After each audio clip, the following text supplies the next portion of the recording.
Paolo Cescon, tutto pronto per la quarta edizione di Ride for Rail. Eh già, ormai siamo arrivati alla quarta e non avrei mai detto quando è nato questo progetto. E ormai lo conoscete già, noi corriamo, viaggiamo per uno scopo che è unico, che è per l'AIL, per la matologia di Treviso, ma non solo per Treviso, ma per tutti coloro che hanno un problema di questo tipo. E non solo, ovviamente, lo rimarco sempre, qualsiasi problema nella vita, reagire è sempre avanti, guardando in alto, che questo è il nostro messaggio. E raggiungeremo appunto in questo tour chiamato l'Eroica in 4 tappe, arriveremo in un posto fantastico che è l'Eroica Gaiole in Chianti, quindi una binata di 2 terre che è la nostra, nobile, riconosciuta anche per il Prosecco, tocchiamo anche questo argomento e andiamo in una zona del Chianti.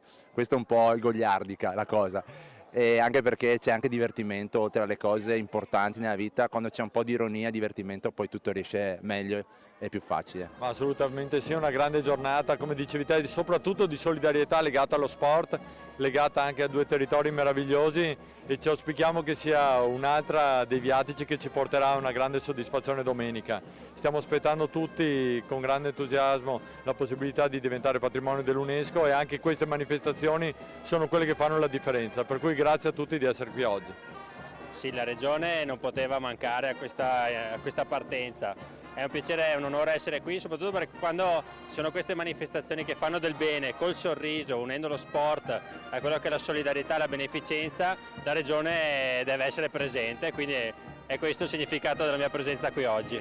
Qui c'è una duplice finalità sportiva e sociale, quindi benvengano tutte queste iniziative. Non posso che ringraziare Paolo e tutti i partecipanti, tutti quelli che si sono impegnati per organizzare ciò e anche per aver scelto Conegliano come località di partenza. Quindi c'è questo abbinamento tra Conegliano e Gaiole sul Chianti, quindi 2 realtà del mondo vitivinicolo, 2 prodotti che si uniscono, 2 territori che si uniscono. Sono 2 territori, come lo è la provincia di Siena, lo è anche la provincia di Treviso, molto vicini allo sport e di conseguenza molto vicini anche alla solidarietà sociale. Quindi grazie per aver organizzato ciò e per aver fatto anche questo matrimonio tra queste 2 grandi realtà sportive ed educative, che noi siamo felicissimi di poter aderire. Grazie a tutti quelli che hanno organizzato.